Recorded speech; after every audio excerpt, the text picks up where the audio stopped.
Hello. Our story begins inside a shuttle slipping out of the atmosphere of Imperial-occupied Utapau. The Pa'uns were liberated for all of a few milliseconds, and then the clones turned on their Jedi General. Commander Cody and his 212th executed Order 66, and were currently awaiting new commands from Coruscant. On a landing platform, far from the battle, was the long-dead General Grievous, who had been discovered by the least likely of allies. One of Wat Tambor's aides, named Tubes, in a teasing way, remained on Utapau per his boss's request. Tambor went to Mustafar and died, which ironically left his tormented aide alive as one of the last business elites inside the Techno-Union. He wandered around the battlefield, avoiding the casualties and eventually the shutdown of the droid army. The Battle of Utapau, after all, totally came to a conclusion when the droid armies were shut down by Lord Vader. Tubes didn't know that, nor did he care about it. He believed in the war effort, thinking that his boss would only care for results, not excuses. Even if the Separatists just simply lost this battle, then Wat would want something salvageable. It's exactly why in the cargo bay of his shuttle, General Grievous's body sat idly, shifting back and forth with the atmospheric turbulence. From the outer rim to the core, Tubes contacted his allies at the Techno-Union. Information was being passed back and forth, helping Tubes get an understanding of the rapidly changing environment. There were of course worries for the Techno-Union regarding their immense influence inside the Senate, but also with the rest of the corporate alliance leadership reportedly being dead. Each company was looking for a strategy. There were concepts and plans, but no one really knew definitively what they were going to do. Tubes, despite being regarded as Wat Tambor's punching bag, had his own plans. Whether or not anyone would listen, or the crumbling separatists could do anything about it, he didn't know. But Tubes wanted to stand up to the Republic, and it all started with the reconstruction of General Grievous. When he arrived at Skako Minor, the base of operation for the Techno-Union, Grievous's body was quickly taken into a lab that neighbored Echo's chamber. The droid general was lobbed onto a table, and the reconstruction immediately began. The Techno-Union aide made communication with allies through his datapad. Tube started to instate himself as the leader of their organization within private documents, but not by public record. If the rest of the corporate alliance leadership could be killed, then he would avoid connecting himself to that. Business officers in Tubes' circle would be given positions of a figurative board to replace Wat Tambor and any others that died on Mustafar. Tubes wouldn't technically be a part of this to protect himself. He simply set the stage to ensure his own longevity. As Grievous's body was put back together with miscellaneous parts inside the lab, Tubes watched Republic hyperspace lanes. Because the Empire was still so new, they hadn't established a new set of organization under Imperial protocol. He was mostly watching this because he wanted to make sure that a Republic fleet wasn't en route to Skako Minor. Luckily for him, there wasn't, but there was also a problem. The Emperor wanted to make sure that rebel insurgents, like survivors of the corporate alliances, couldn't create an uprising. Clone fleets had already been deployed to locations of Separatist reserve fleets to make sure no one, not Tubes or anyone else, could reignite the flame of the Separatist movement, because Palpatine would lose complete control over the military if someone else not under his command or aligned with him took over. Sidious was a master strategist, and so while Tubes celebrated with his Frankenstein General Grievous, the only military not under Techno-Union command crumbled under the firepower of hundreds of Republic turbo cannons. The technological terror Tubes and the scientists of the Techno-Union created was not General Grievous. Part of it was him. Some of his brain survived the explosion that killed him, but he was now more machine than ever before. Without having the same exact parts that made him Grievous before, since they were all hidden in his lair somewhere else in the galaxy, the Techno-Union goons needed to put together Grievous with what they had. He had longer legs, 4 different, non-matching arms, and a chest plate that looked far too large for his body. From the arms, he had a protocol droid arm, a B-1-1 experimental unit version, and a finally reconstruction iteration of his own arm. It's because it was the only arm that was salvageable. His internal organs were a much different story. Because Obi-Wan shot Grievous on Utapau and lit his entire body up in flames, there was only so much the Techno Union could do to salvage him. The Echo experiment was actually a great comparison, a great lesson despite losing all their lab research. Because the ARC Trooper was inside of a helmet and armor, none of his internal organs were badly injured. Scientists and lab rats did all the other damage to Echo after they recovered him from the Citadel. Grievous's organs were burned, charred, and barely functional. Not only was his exoskeleton rebuilt with various parts and pieces, but the body inside was too. What they could recover obviously went inside the body, but there were other pieces of humanoid bodies around the facility that were harvested and reconfigured to work with Grievous's carcass. They started with Grievous's most important functions: brain activity, blood pumping, and breathing. The lungs and brain were both half burned. The bottom of Grievous's brain had been torched, while the top still remained in functioning condition. The lungs were burned across the inside, but only one of them could work. His heart had the best chance at functioning without needing a full replacement. All of the other joints were pieced together through arduous work, until their Frankenstein could be reborn with a shock of electricity. Grievous's body shook twice, with each zap, before brain function returned, and his body started to recover. The droid general's eyes flickered, and he readjusted to the bright light sitting over his head. He remembered little pieces, like the death he faced at Kenobi's hand. Grievous could feel each and every flame cross his body. The aching of death fueled him in rebirth. He let out a terrible howl of pain and surged off the table and fell over on the side, crashing into the floor. Tubes stood over him, holding his hands together and watching his creation. Grievous pounded his fists into the ground and pushed himself to his knees. Everything felt confusing. His eyes turned towards the walls, then to the Techno Union scientists. Tubes told Grievous to rise. He was alive, reborn, resurrected. As the droid general stood up, his knees buckled and he accessorized everything. He tried to speak, but the modulator was broken, and he only let out a few syllables. Until everything could naturally reset itself, he wouldn't be able to speak.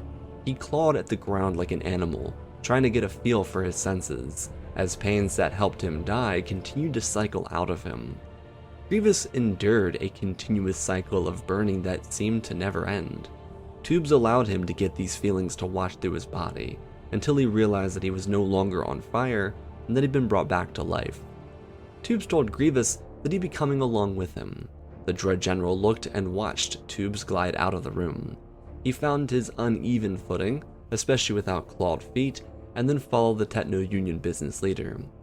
In their walk from the reconstruction chamber to the bridge of the floating factory, Tubes would explain everything in great detail to Grievous. Obviously, Tubes was still receiving information. Like, for example, it wasn't until they reached the bridge that he realized that the Separatist Reserve military was being destroyed across the galaxy.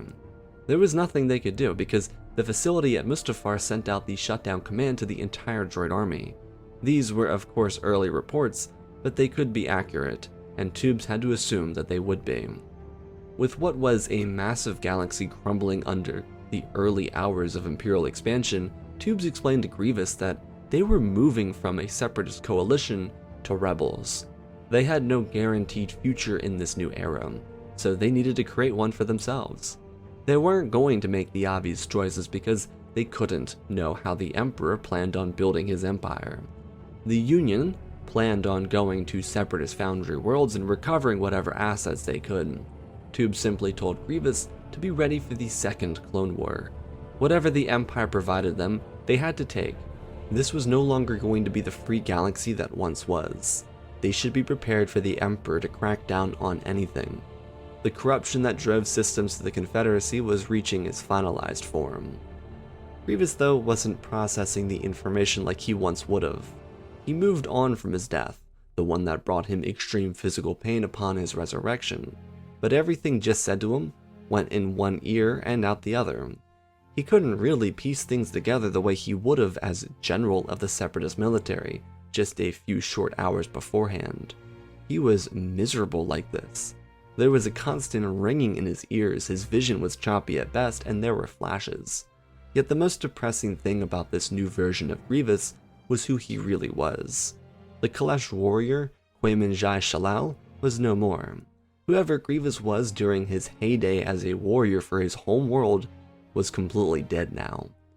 By being resurrected after dying from an explosive blast, he lost more memories than he did when he first became Grievous. The last remnant of the man he once was no longer existed. He tried to understand what was missing, but he genuinely didn't know. It was just a constant longing for something he could not remember. There was this hole inside of him, and he couldn't fill it. The only memories he had were of his time as General Grievous, and even those were spotty. His cybernetics had been fully replaced by the Techno-Union, so he was still technically a functional organism. But what made him, quote-unquote, human, no longer existed within him. So Grievous stood behind Tubes and just nodded his head. He had a directive to follow, so he'd do it, until the pieces came together. He didn't know it yet, but this Frankenstein form would heavily restrict him from ever recovering that part of him again. Grievous might have been struggling internally, but the Techno-Union factories on Skako Minor transformed ever so slowly. The bridges retracted, engine compartments opened up, and every sentry within their arsenal returned to stasis, so that they could be ready for whatever battle might come next. While Tubes was gaining contact with surviving separatist loyalists, including a bundle of senators and representatives from the fallen government, one of his own went into the unknown regions. Before Wat Tambor left Tubes behind on Utapau, the Techno-Union started to investigate property in the unknown regions, in hopes to expand the war effort for surprise attacks against the Republic during the Outer Rim sieges. The writing had been on the wall for the CIS for well over a year. Their time was running out, and because no one aside from Sidious knew that this was a proxy war, they were still trying to win. Tubes, despite how much he loathed his old, now dead boss, wanted to take advantage of this initiative. It would have been stopped if it weren't for Tubes, but scouts and diplomats were heading into the unknown regions to make a deal with whatever leadership might be out there. The major hope for someone like Tubes or Goom Sam was to build a relationship with an established power and continue to build a military for General Grievous. Though that was perhaps the only major source of hope for the crumbling separatist movement. Just during their trip through hyperspace, Tubes learned of a blitz from the Republic. It wasn't just terrifying, but confusing. There were several secretive facilities across the Outer Rim that only the corporate alliances knew about. The Republic managed to learn the location of every single one of them, and sure, that information may have been discovered at Mustafar, but this series of attacks seemed unlikely. It was a little confusing in Tubes' mind. It didn't necessarily affect where he and his fleet factories were going, but it was simply something that he noted personally. The Empire seemed to know everything, furthering the push for the unknown regions for the Techno-Union. Until they got word back, though, the Union fleet would establish itself at the end of the Corellian-run hyperspace lane at Ord Iris. It was in close proximity to Geonosis, and near a bundle of other former CIS Foundry worlds. If there were survivors, they would be able to meet up with them here. It may have not been the greatest location in the galaxy, but it would provide the rebels with a temporary base of operations. Grievous was the key to all of this. None of this worked without having someone for everyone to rally around. Instead of receiving immediate word back about the unknown regions and anything else going on in that location of the galaxy, a diplomat returned with the Techno-Union officials to Ord Iris. It had been well over a few weeks by this point. Anyone who could make it to this location had done so by this point. But another important face joined Tubes in the Techno-Union. It was a Pa'un man named Taishan Nuvilio, who represented a band of separatist senators that wanted to stand against the Empire. He had created a shadow parliament in the previous few weeks, uniting Confederate representatives by doing so. Taishan joined with Tubes to build rapport with what he was calling the Resistance. This was the rebels of the rebel movement that technically no longer existed. The Shadow Parliament was an established structure, but that didn't really mean a whole lot without a grand military. The Techno-Union recovered what little forces it could, but at the moment it was barely a fraction of the size of the reserve force. Before Order 66, the droid army was nearly 100 million strong, including its reserve force. Now, it was barely the size of the clone army following Geonosis. which would be a little upwards of over 1.2 million units. They'd fallen off, and the worst part is, these were mostly B1 type droids. Sure, they were the Techno-Union variant, but they weren't heavily armored like super battle droids. They were more functional than the B1s, and they had a little bit more armor, but that didn't mean anything when the average clone could take out anywhere from 10 to 20 droids per life. The odds were simply not in their favor.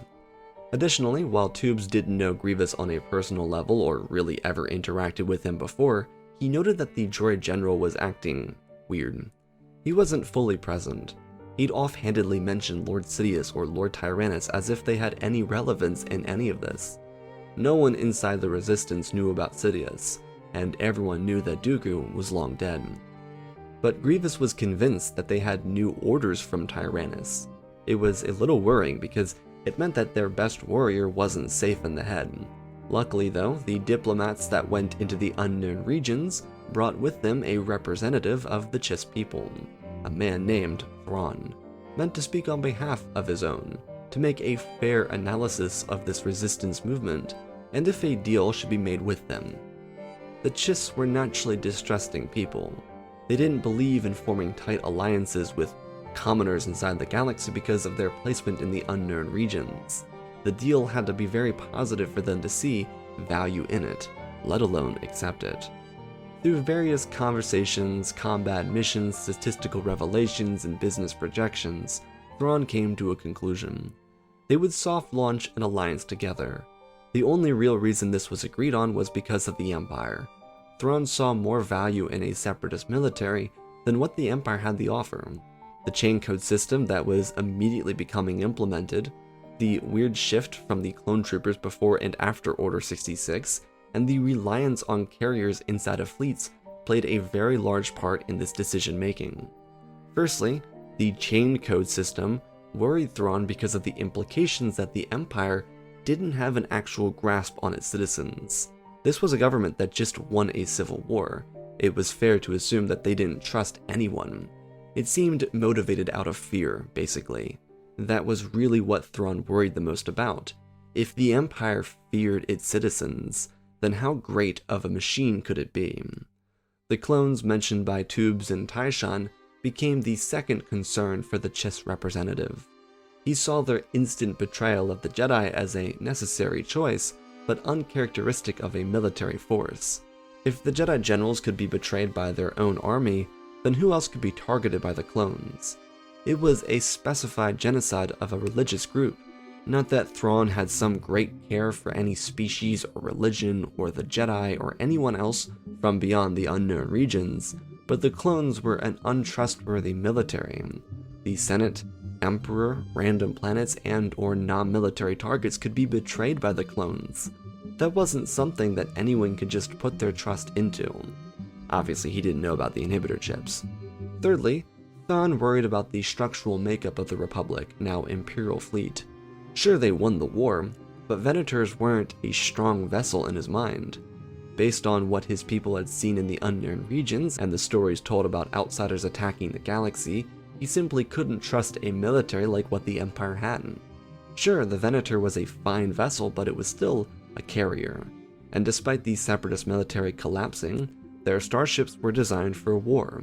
Some had weak hulls and others were iffy on the design side, but clearly the intent of the CIS fleet was to overwhelm, and if that didn't work, then their flagships would certainly do the job. He was shown plenty of footage of Providences going up against Venators, and the results were beyond impressive. Thrawn agreed to work with them in a 3-year deal. If the CIS could provide real results, and they could make a proper stand against the Empire, then perhaps a longer deal could be negotiated. On behalf of the Chiss, he promised to serve with them in their navy, but aside from that, their people refused to provide any of their vessels or resources to the Separatists. Taishan and Tubes were actually pretty happy with this, because it simply meant that they could move their facilities into the unknown regions. Thrawn did a list in their agreement that the Chiss would hand over locations that could be used for mines and resource output, something that wouldn't disrupt any Chiss commerce and actually negatively impact their rivals in the unknown regions. This deal had mutual benefits for both sides.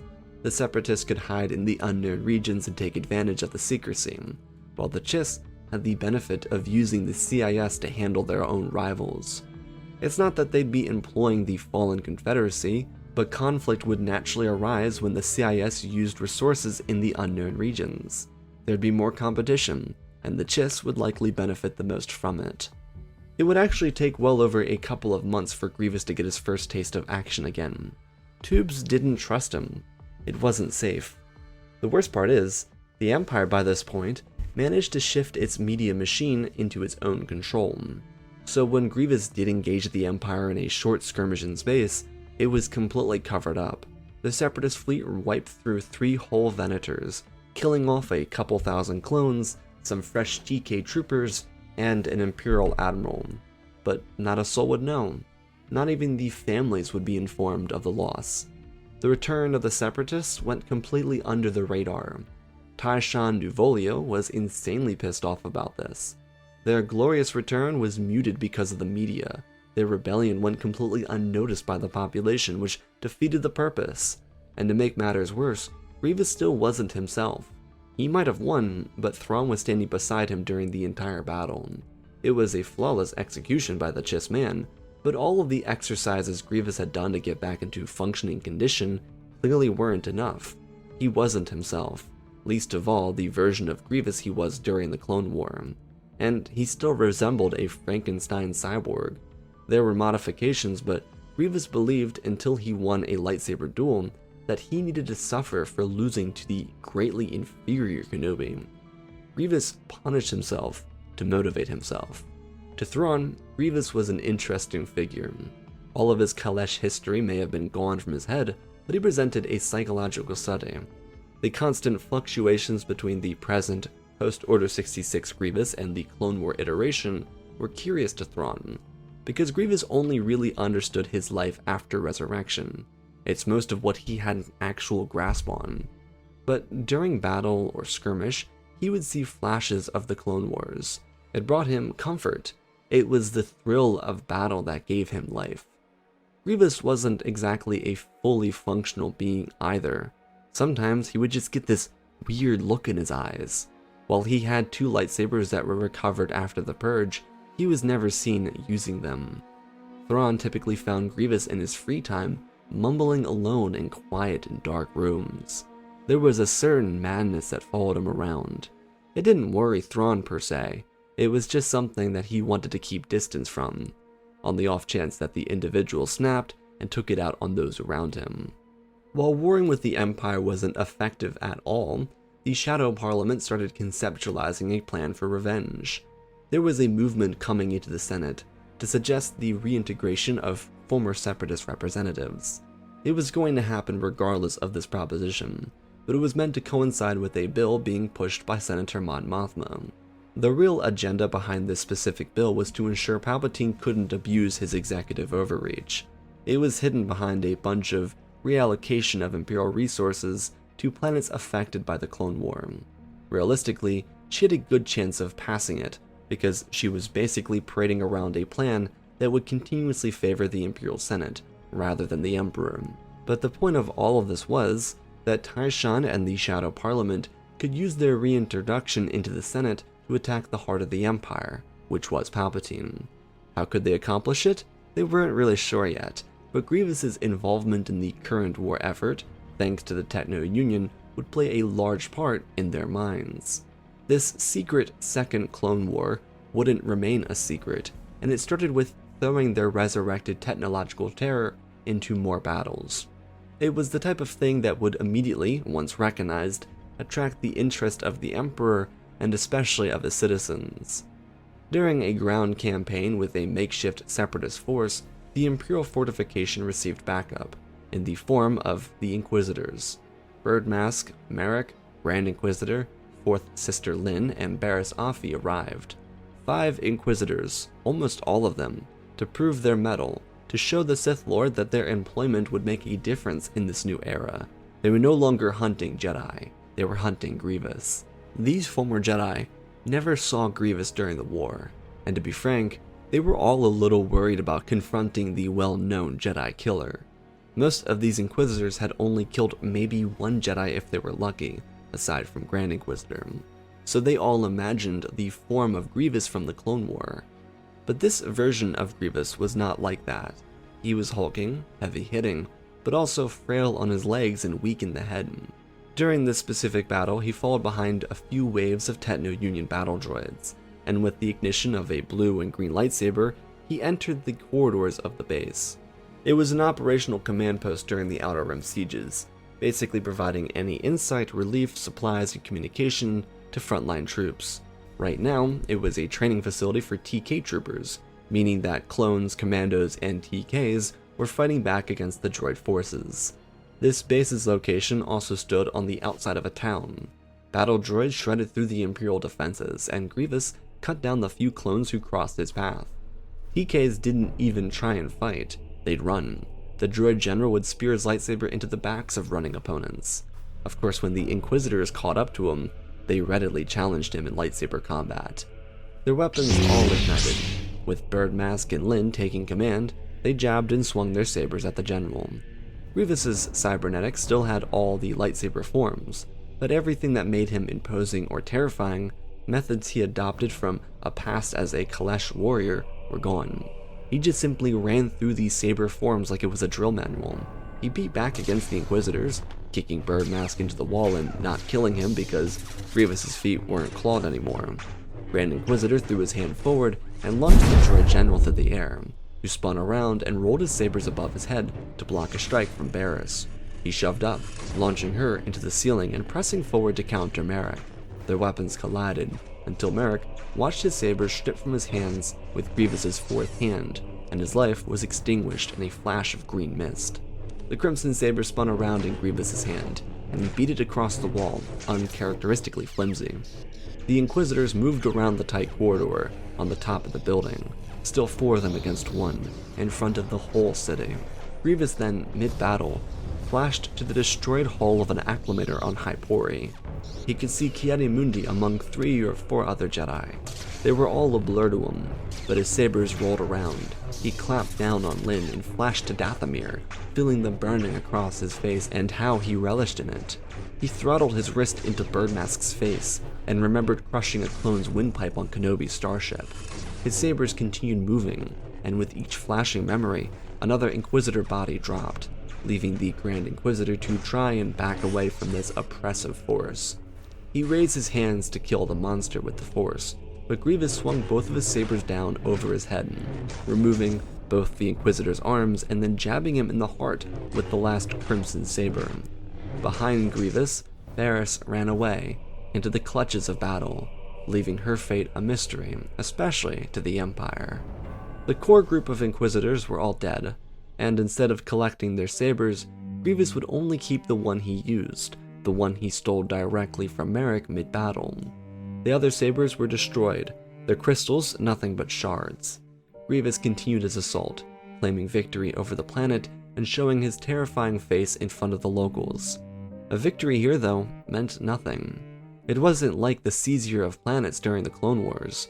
Not even the Shadow Parliament wanted Grievous to conquer territory. The only purpose was for the Empire to see what they created.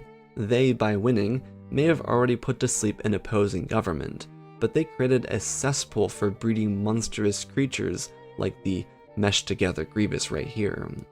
Following this victory, he'd permit himself the chance to modify his armor, realizing that his opponents had become Sith. He needed more appropriate protection, thanks to Dooku's training. Returning to the space foundries in the unknown regions, Grievous saw himself replacing his shabby Frankenstein job with various pieces that actually matched. Thanks to the growing alliance between the Techno-Union and the Chiss, they were willing to help Grievous with his repairs. This alliance blossomed because the Techno-Union pancaked any and every real rival of the Chiss that threatened Techno-Union interests, so it was extremely mutually beneficial. What ended up happening, though, was Grievous got a matching armor set, an almost pristine pearl white. He had reinforced protection around his lungs, which provided a sort of false lung for force-wielding opponents. Basically, it was a compartment that held nothing of functional value. It was a dud, basically. If a Force user tried to force choke him or crush his lungs, they would hit his false lungs, instead of the real ones. He was also given Cad Bane-like tubes that went around his neck. These were to protect him from other types of Force attacks. Additionally, his claws returned to his feet. He had retractable arms again. He was more imposing than ever before, because with these new enhancements, he added damn near another foot of height and an extra couple 100 pounds of weight. He was a true threat, but that didn't fix what was still wrong inside of his head. Though that wasn't the concern of the Chiss, and Grievous never even spoke of it, so why would they know?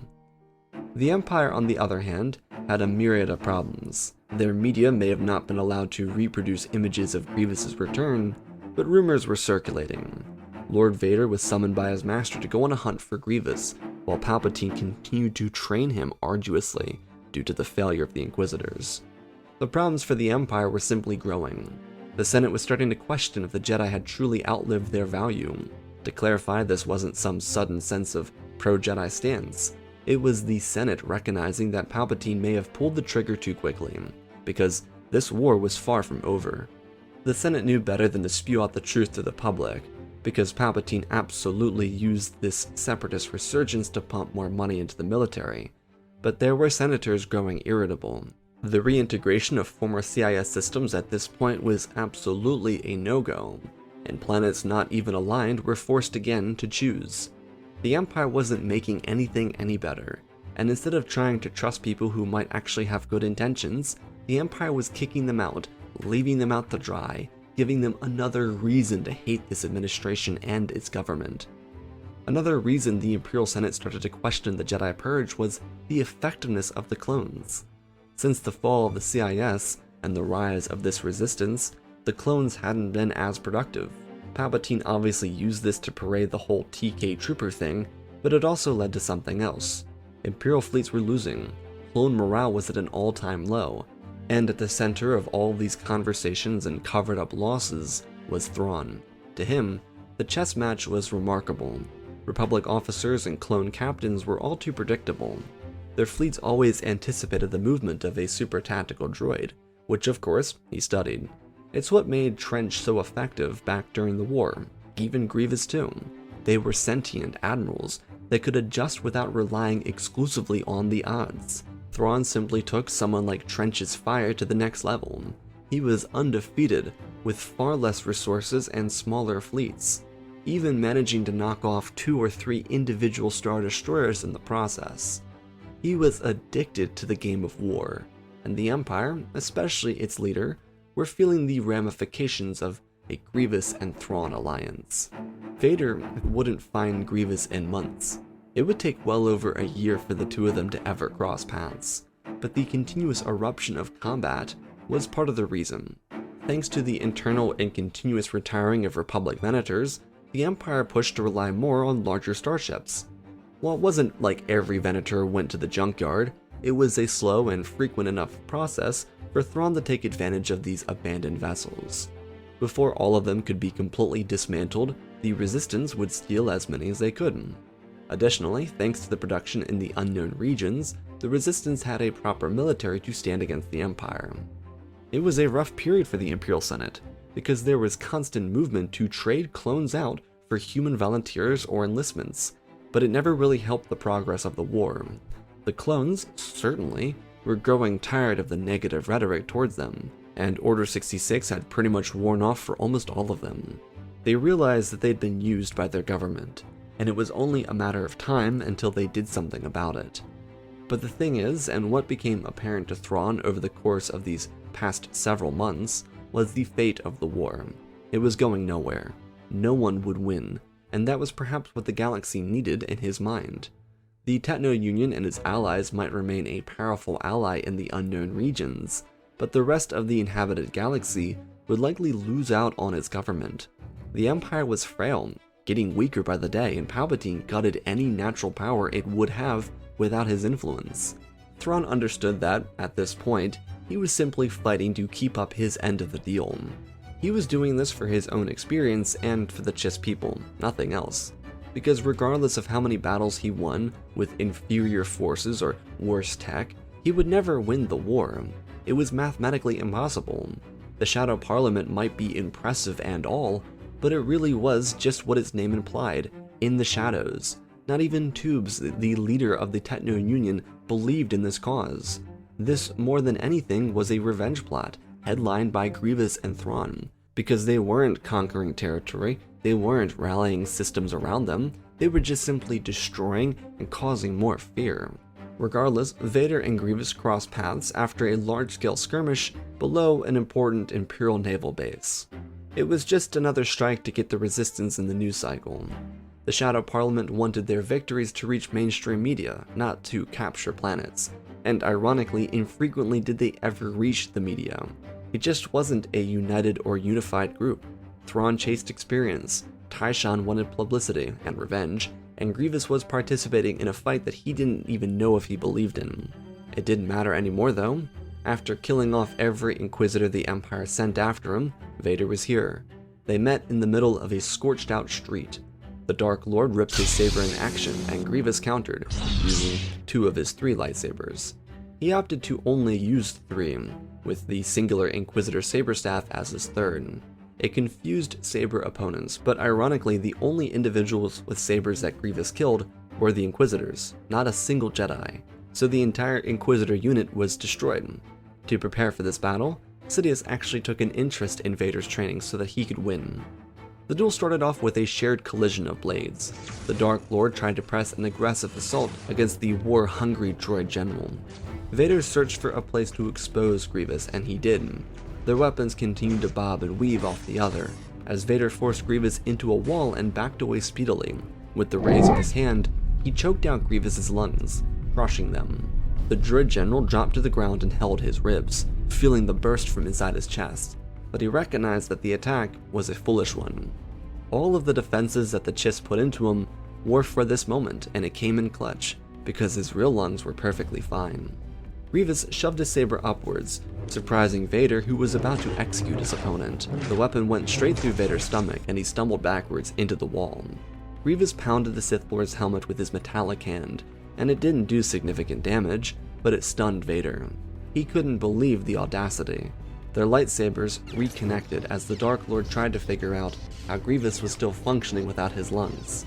Vader pulled back, despite his wound, relying on the dark side to get himself free of Grievous's attack. They pushed each other through the streets of the blown-apart town. Grievous spun his saber staff around and smacked Vader's blade twice. He was on defense because of the sizable wound in his abdomen, but as he countered Grievous, the droid general had flashes of memories again. They wouldn't stop either. He felt like he was losing his mind. He ripped down and across and up and back. Vader simply used all of his strength to carry his blade across his body to protect himself. He moved in perfect motion with Grievous until spinning the droid general around and slashing his back. Grievous hit the ground and rolled, crushing one of his sabers and reigniting the other 2, as he moved into a favored position to fight Vader. They continued to size one another up, and then at the last moment their weapons connected.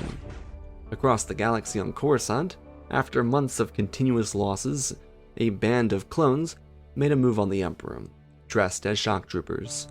Thanks to Palpatine's rhetoric towards the clones, pretty much ever since Order 66 happened, a number of active servicemen became highly distrustful of him, and in their frustration, they took it out on the Emperor.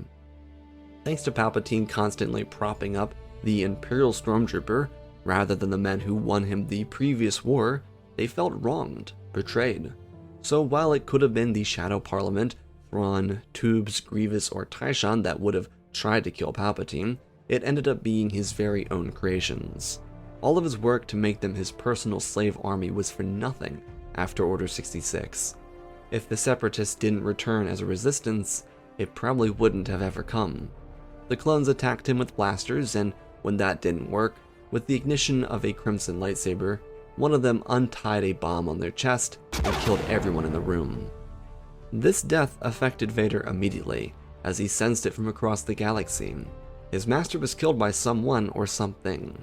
He raised his weapon and blocked a strike from Grievous, twisting his opponent down to the ground and jabbing him in the back. Grievous reeled again. He howled into the air and thrusted his arm back into Vader's wrist, cutting it off and throwing Vader's weapon into the ground, removing it from his back. Grievous pushed himself from the ground as a hole from his back to his chest filled with air. His saber spun aggressively at Vader, who pulled his weapon back to his hand from the ground with the Force. They connected just at the last second, forcing the Dark Lord into a very heavy defense. They continued across the street and into the wall, where Grievous planted his claws into Vader's hip to keep him against the wall. Vader defended the rapid strikes before using the Force from his removed arm to stop a stab from Grievous with his other arm. The weapon sizzled outside of his chest, and their other sabers held together, shrieking as they did. The Force against the machine, two machines against each other. Vader and Grievous pressed harder against the other, hoping to win this engagement, but neither was giving up. Grievous tried to break free with both of the weapons, and Vader just tried to survive the engagement.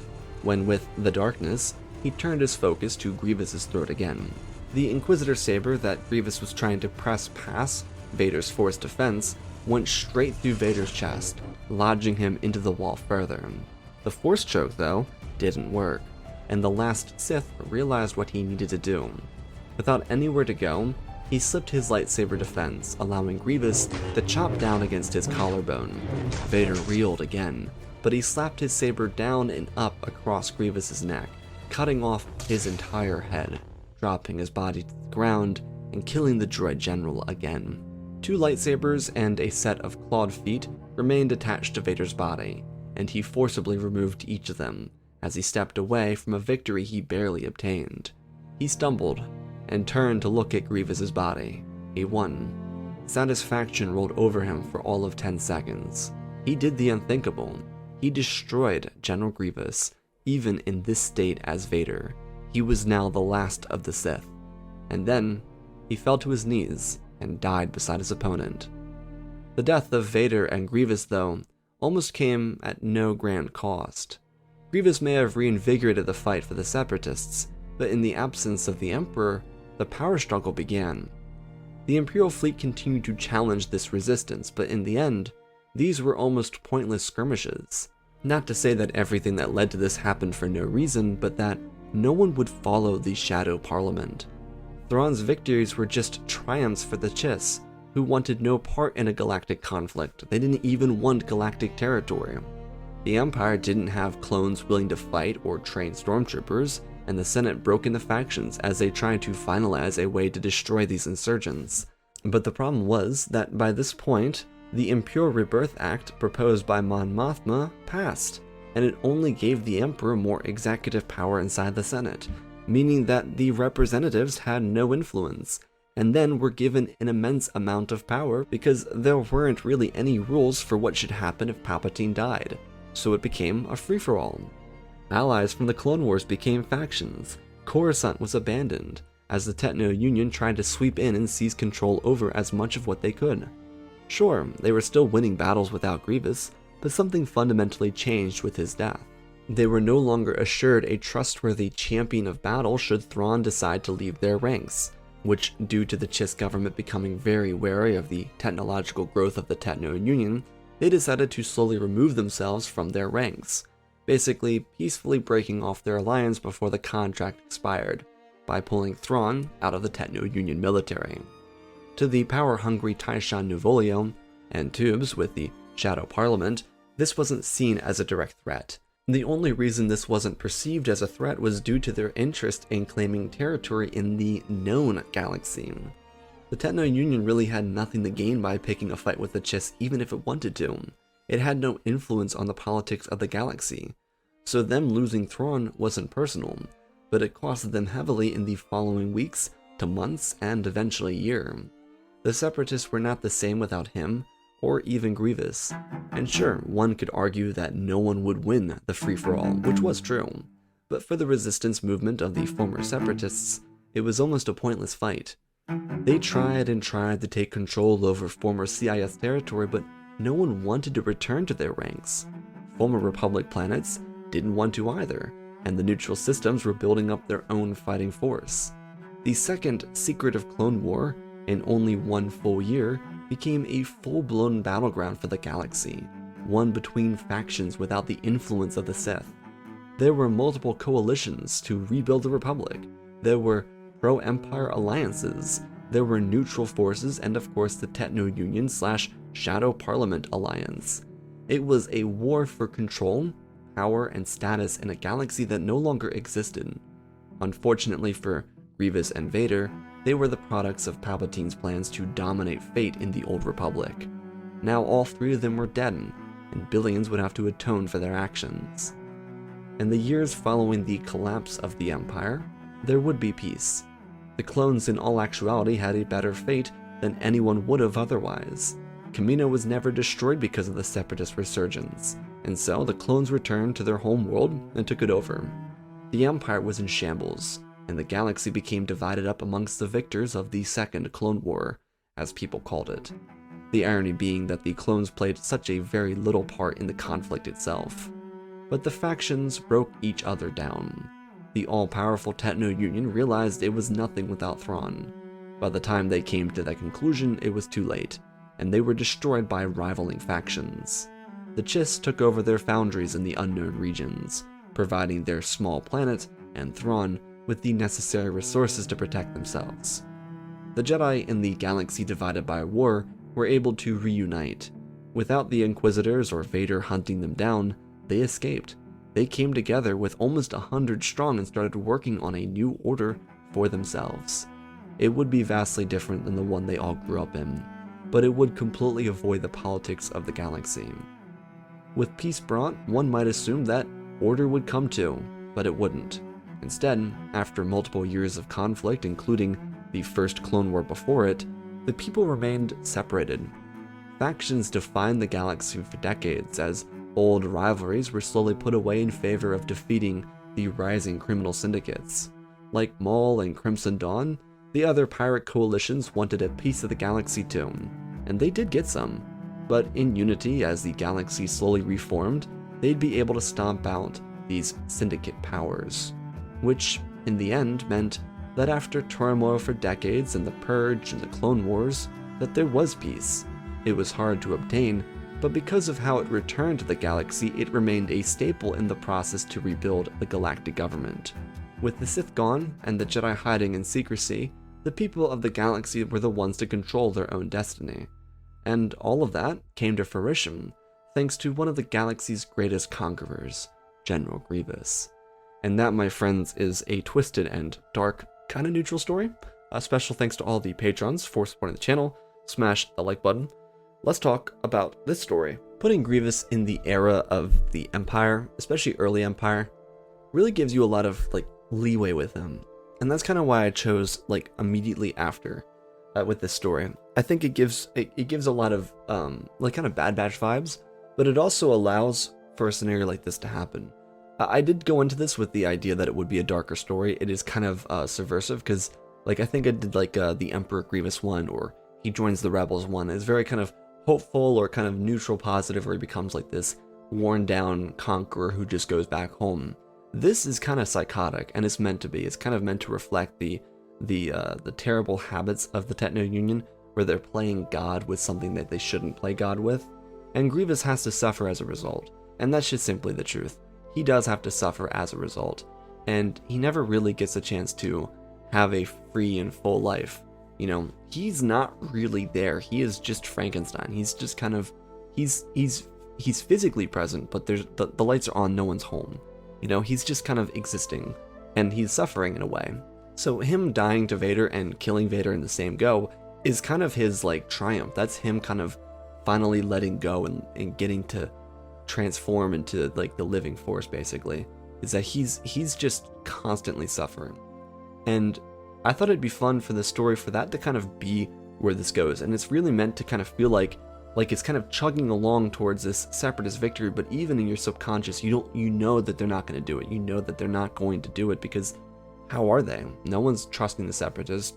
No one wants to be ruled by them. They lost, and Thrawn is helping the separatists win, but they're not conquering. They're just trying to get publicity, which is pretty accurate to Taishan's kind of motives in Reign of the Empire. There's a lot of influence from that book, The Reign of Empire, Mask of Fear, which is a really great story. I'd recommend it.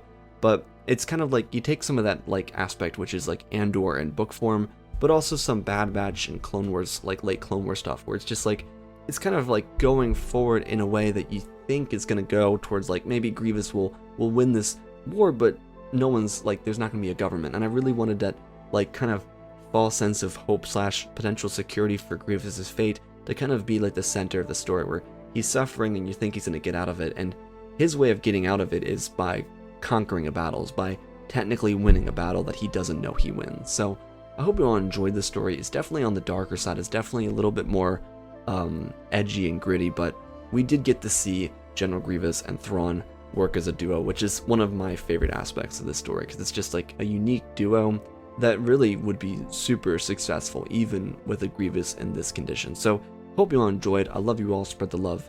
Always, my friends. May the Force be with you.